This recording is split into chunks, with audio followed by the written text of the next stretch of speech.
Sa bayan ng Bicol, tinawag na sinilihan ang Bicol Express. Ang Bicol Express ay nagmula sa bayan ng Manila sa distrito ng Malate, ngunit ito ay lutong Bicol. Ating ihanda ang mga kakailanganin na sangkap, ang luya, sibuyas, bawang, siling labuyo, siling haba, manok, bagoong, gata ng niyog at ang chicken cubes.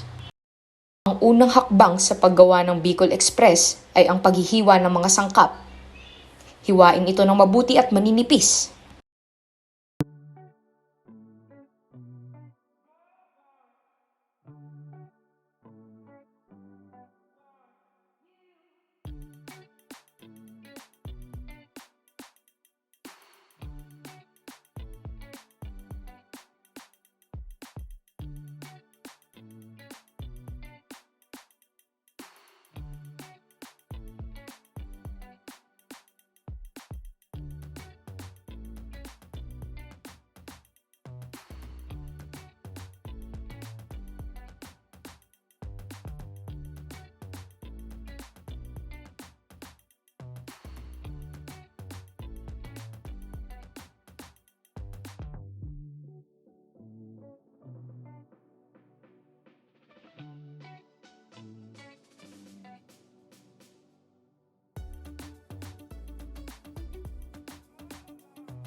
Unang igisa sa mantika ang luya. Haluing mabuti at isunod ang bawang at sibuyas.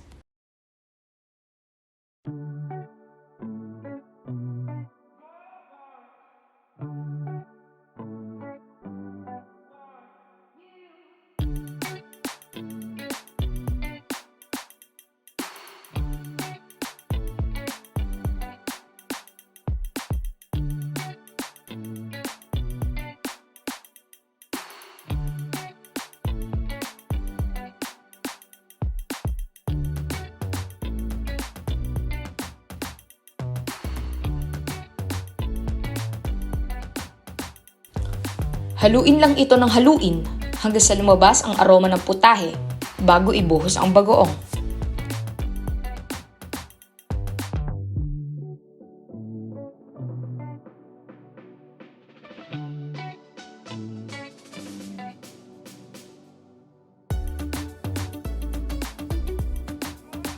Hintayin kumulo ang mga nakasalang bago ilagay ang manok.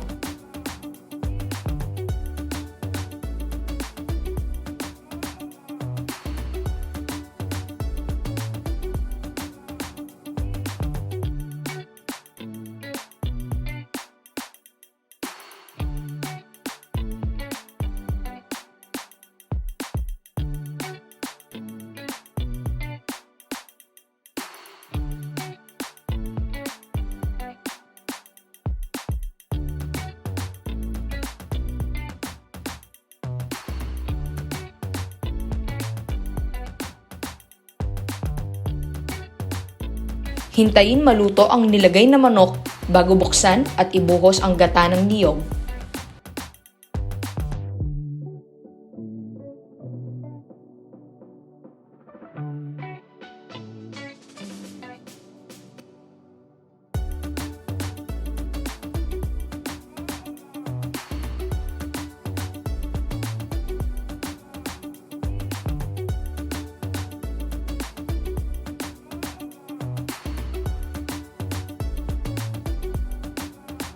Lagyan ng paminta para madagdagan ang lasa ng putahe.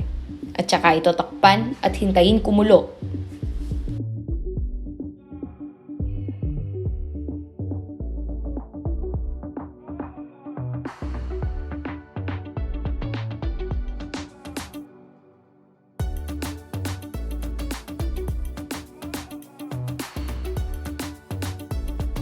Kapag kumulo na ang putahe, ilagay ang siling haba at saka ito haluin.